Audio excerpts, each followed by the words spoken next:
Donald لو عمران خان کی حکومت کو مبینہ دھمکی دینے والا امریکی سفارتکار جنہیں اردو اور ہندی پر عبور حاصل ہے۔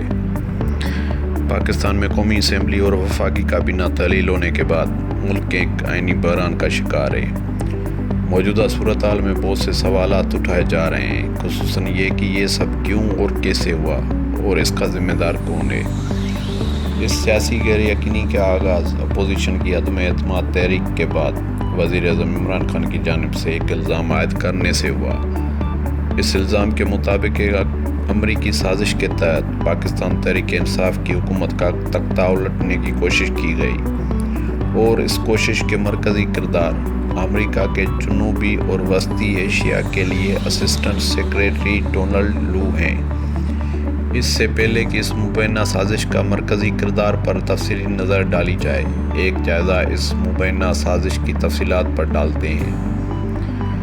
وزیر اعظم عمران خان نے 27 مارچ کو اسلام آباد میں ایک جلسہ عام سے خطاب کے دوران الزام عائد کیا کہ ایک ملک کی جانب سے حکومت پاکستان کو دھمکی دی گئی ہے اور حکومت ہٹانے کی سازش کی جا رہی ہے۔ جلسے کے بعد وزیر اعظم عمران خان نے ایک اور تقریر میں دعویٰ کیا کہ امریکی اسسٹنٹ سیکریٹری ڈونلڈ لو نے امریکہ میں تعینات پاکستانی سفیر سے کہا کہ اگر عمران خان کے خلاف تحریک عدم اعتماد کامیاب ہوئی تو وہ پاکستان کو معاف کر دیں گے۔ عمران خان کا اصرار ہے کہ ڈونلڈ لو اس امریکی سازش کا حصہ ہیں جس کا مقصد ان کی حکومت کو ہٹانا تھا، لہٰذا انہوں نے خود ہی اسمبلی تحلیل کر کے قبل از وقت الیکشن کا اعلان کر دیا۔ تاہم امریکی دفتر خارجہ نے ان تمام الزامات کی تردید کی ہے۔ ڈونلڈ لو کون ہیں؟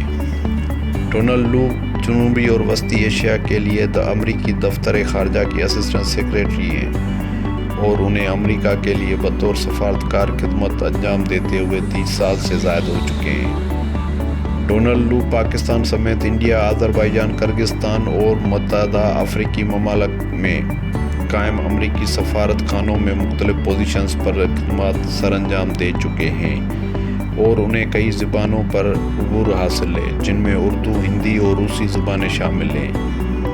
ایشیائی نژاد امریکی ڈونلڈ لو امریکہ کی ریاست ہوائی سے تعلق رکھتے ہیں۔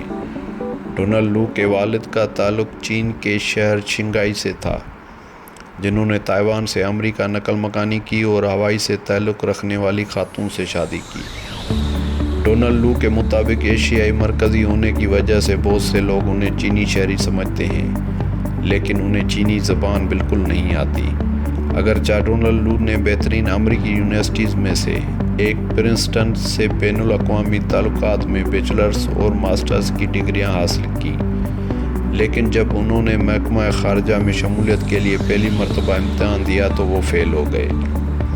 ایشیائی امریکی اقلیت سے تعلق ہونے کی وجہ سے انہیں رعایتی نمبر دیے گئے تاکہ وہ انٹرویو دے سکیں، مگر انہوں نے ایسا کرنے سے انکار کر دیا اور افریقہ کے ملک سیرا لیون میں امن دستے میں بطور رضاکار کام کرنے لگے۔ ڈونلڈ لو نے امریکہ محکمہ خارجہ میں بطور انٹرن شمولیت اختیار کی اور بعد میں کمیشن حاصل کیا۔ ڈونلڈ لو سن 1992 میں سے سن 1994 کے دوران پاکستان کے شہر پشاور میں امریکی قونصل خانے میں بطور پولیٹیکل آفیسر بھی تعینات رہے ہیں۔ دلچسپ بات یہ ہے کہ ان کی اہلیہ ایریل سے ان کی پہلی ملاقات بھی پشاور میں ہوئی تھی، جو اس وقت وہاں بطور ایڈ کام کرتی تھی۔ ڈونلڈ لو نے 2 مرتبہ انڈیا میں بھی سفارتی ذمہ داریاں ادا کی، جس کی وجہ سے وہ اردو اور ہندی زبانوں کو سمجھتے ہیں اور خطے کی سیاسی صورتحال سے بخوبی واقف ہیں۔ ڈونلڈ لو کے ساتھ کام کرنے والے انہیں ایک پروفیشنل سفیر اور ایک شفیق انسان کے طور پر دیکھتے ہیں اور کہا جاتا ہے کہ سفارت خانے میں تعینات ہونے والے ہر نئے آفیسر کے لیے وہ اپنے ہاتھ سے کوکیز یعنی بسکٹ بناتے ہیں۔ ڈونلڈ لو ان چند امریکی آفیسروں میں سے ہیں جو میڈیا کے سامنے آنے سے نہیں کتراتے۔ جب وہ البانیا میں سفیر تھے تو انہوں نے مقامی میڈیا کے متعدد چینلز کو انٹرویو دیے تھے۔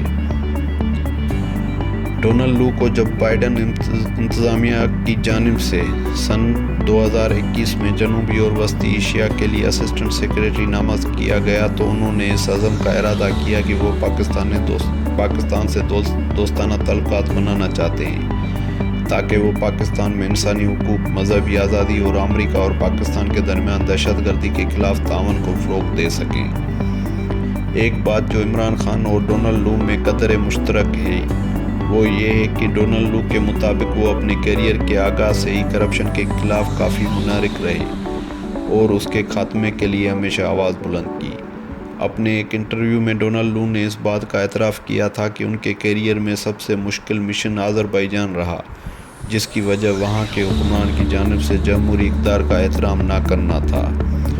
2009 میں وکی لیکس میں سامنے آنے والی کیبلز میں وہ آذربائیجان کے صدر کو ان کے آمرانہ طرز حکومت پر شدید تنقید کا نشانہ بناتے سامنے آئے۔ ایک انٹرویو میں جب ڈونلڈ لو سے سوال کیا گیا کہ بطور سفیر ان کا طرز عمل کیسا ہوتا ہے تو ان کا کہنا تھا کہ انہوں نے اپنے دو سینئر افسران سے بہت سیکھا، ایک نینسی پاول جن سے انہوں نے لوگوں سے شفقت سے پیش آنا سیکھا، اور دوسروں ماری جنہوں نے انہیں سکھایا کہ اپنے لوگوں کی حفاظت کے لیے کسی بھی حد تک جانا پڑے تو جائیں۔ ڈونلڈ لو کے خلاف دھمکی آویز رویے کے الزامات۔ یہ پہلی مرتبہ نہیں کہ کسی دوسرے ملک سے سفارتی رابطے کے دوران ڈونلڈ لو پر سخت اور دھمکی آویز الفاظ کے استعمال کا الزام کیا گیا ہو۔ رواں سال فروری میں نیپال اور امریکہ کے درمیان طے شدہ ایک انفراسٹرکچر معاہدے کے نیپال کی پارلیمنٹ میں تصدیق کے معاملے پر شدید عوامی رد عمل سامنے آیا اور مقامی شہریوں کی جانب سے اس کے خلاف بھی احتجاج کیا گیا۔ احتجاج کی وجہ یہ تھی کہ ان کے خیال میں اس معاہدے سے نیپال میں امریکی فوجی موجودگی کی راہ ہموار ہوگی۔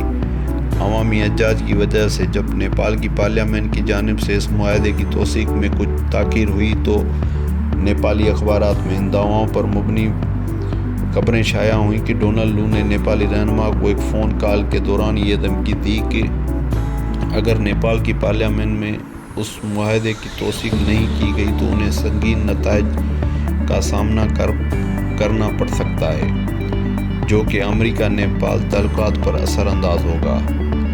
تاہم امریکہ محکمہ خارجہ نے ان الزام کی تردید کی تھی اور اس سے کچھ عرصے بعد ہی نیپال کی پارلیمنٹ کی جانب سے اس معاہدے کی توثیق کر دی گئی تھی۔